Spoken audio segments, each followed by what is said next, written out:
for her.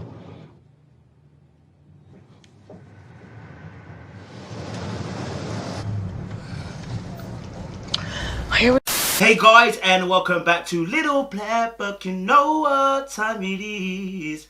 Talking to you guys obviously about 90 Day Fiance, giving you guys a review of Michael and Angelina, you understand? Alright guys, if you're new to the channel, do me a favor, do yourself a favor, make sure you like, share, subscribe, click on the bell button for notification of the uploads. And for those of you who are returnees, well, you already know what it is, baby. You got the minerals,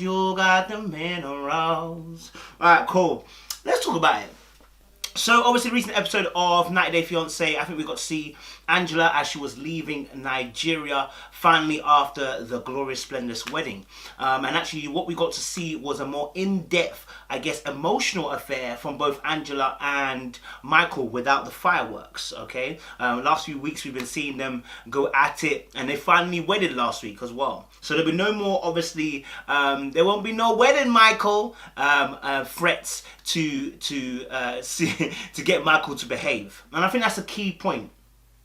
We said in the last review that we ever did about this was that there was an aspect of control in terms of how she wanted him to behave. And the wedding was thrown at him at every given chance to make him behave. So let's just dive into that in terms of relationships and what that actually means. If you're in a relationship and you have to, if you're in a relationship and you have to put this idea into someone that they are under your duress, so long as this particular action is done. For instance, threatening you with the fact that, okay, cool, you know what, I'll only, just to let you know, I'm dangling this over your head. Every single time that you misbehave, this is what I'm dangling over your head. It won't take long before that relationship loses its impetus and its speed and velocity to get to its destination, okay? And the reason why is because it can only be so long when someone's threatened so much to the point where you're in a corner that you react. Okay, and that reaction may not be to be in a relationship no more. That reaction may be an emotional outburst because of the person has been storing up like a spring ready to jump out. And so when you see Angela and Michael, you know, that aspect of that relationship is gone now. Now what she can dangle over him next is that there'll be a divorce, Michael.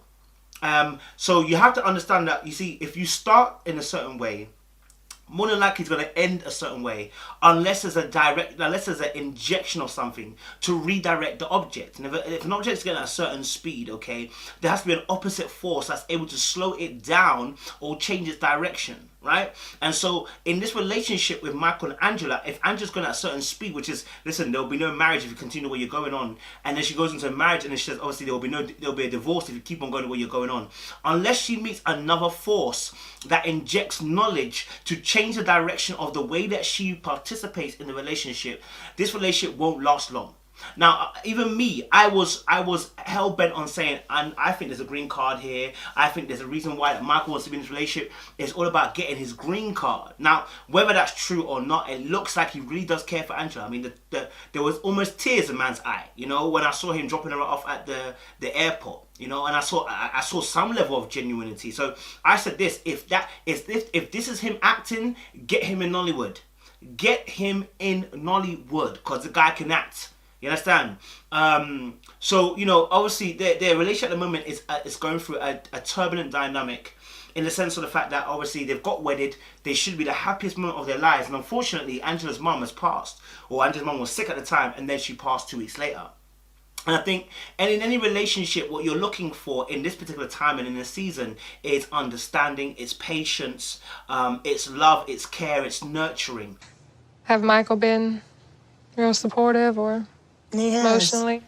Michael's been great over the phone. The point is, he's not here physically. And I think anybody who's been in a relationship where they feel like, where they've lost maybe a parent, sibling, or something very close to you, and you're grieving, it can be a very difficult relationship that your relationship can become very difficult to navigate based upon what your partner reacts to you, right? And how you take your grieving process. So during that period of time, conversation, communication is vitally important. And it can get very difficult because if you're grieving, you know, it can be very hard for you to communicate how you essentially feel because there's so many different feelings going on at that time, or you may become numb, right? And I'm going to be very frank with you. I've never gone through such a process, but having seen other people who have gone through it and kind of spoken to them, you hear the common rhetorics that come through, right? This is not a season where you demand. You see, in a season like this where Angela's going through something, you don't demand, okay? You serve. Right? And that servitude isn't that you serve until you're in the ground and dead 6 foot under. But the servitude is of an understanding that, hey, at this time and in season, my needs may not be as high a priority. Please listen to what I just said. I didn't say it wouldn't be a priority. It may not be as high as a priority, okay, as it was previously. But I had to call Michael and let, him, because I don't want them to see me upset, So it's hard. It's very hard. Just a wife needs her husband. Time, and for what? A season. It's not forever. It's for a time and a season. Now, you still can make known your requests. You just need to be sensitive enough and understand. Read the room. What is the room saying? Read the room. What is your relationship saying? Read your relationship. Okay, and understand the dynamic of it, and understand where you are, understand the atmosphere, and then make your move in terms of what you want to communicate as your needs. So what I saw obviously with Angela and Michael was that Angela was saying that, Michael has been excellent. He's good with words, and he's made sure he's supported her. He's made sure that he's spoken kind words in the season of need from her. And so he's playing his role in the relationship as it should be done. And so, again, we got to see that, we got to see, even like as we're leaving the airport, as we're going towards the airport, how, it seemed Michael was so sad, the fact that, he was losing Angela. Love you. Love you too. Bye. Bye. Bye. And the fact he was so sad that he saw that Angela wouldn't be in his life for a while. In fact, they're looking at getting a spousal visa, which can take between 9 and 18 months. Now, I don't know about y'all, but I'm going to be very frank. 9 to 18 months is a very long time. In that time, she would have gone through a whole grieving process, more than likely, without him physically being there. Now, it's great that obviously he's supporting her through the means of telecom and mobile phone and FaceTime and all those kind of things. The Bible says that, listen, it's better, I think it's better a friend that is close than a brother that's far away. So better than blood who's far away in some land that can't support you physically than a friend who's closer to you than a brother. And so, it's understandable if she felt a certain way about the fact that Michael couldn't be with her at that time. It's not fair. It's just so much. That's why I wish you'd hurry up and get over here. So... Because it's a tender time. And she, as much as she wants the kind words, there is a hug, there is a kiss, there is a holding of hand, there is some kind of physical format or physical behavior which can also tender and speak a certain language of comfort onto an individual. And so, I understand the dynamics between Michael and Angela, and I really believe that if Michael is genuine, then this can go somewhere if they're able to communicate as they go along. She can't keep using the wedding's off, Michael, or now it's going to be the divorce is on, Michael. You know what I mean? She can't use those toxic traits to lock him in. Right? Now, it looks like next episode is going to be even more wilder, talking about children and stuff like that. We'll deal with that another time when that comes up.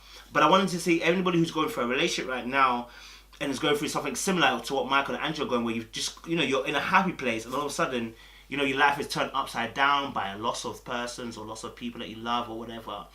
Just to make it understand that, listen, it's okay to ask for help, number one. Number two, it's okay to grieve. It's okay to have a partner support you. It's critical in that season that people communicate what they actually need. Do you know what I mean? And do it in a loving manner. Because people can feel neglected. People can take certain things the wrong way in that season. Because it is a very emotional up and down time in a relationship. So, yeah, with Michael and Angela, I saw them and I just said, look, do you know what? I hope they make it. You know what I'm saying? I hope it's not for the green card. I don't think it is. Just the way that he's behaving, I don't think it is. I mean, the guy's consistent. It has been consistent. But yeah, guys, I don't know. What's your kind of thoughts? Let us know down below in the comment section what you thought about this particular episode. Watch out for the other reviews. We talk about Asuelo and Kalani, and also talk about Scott now talking to his mum. Appreciate you guys. Stay locked, stay loaded. More love. We appreciate you.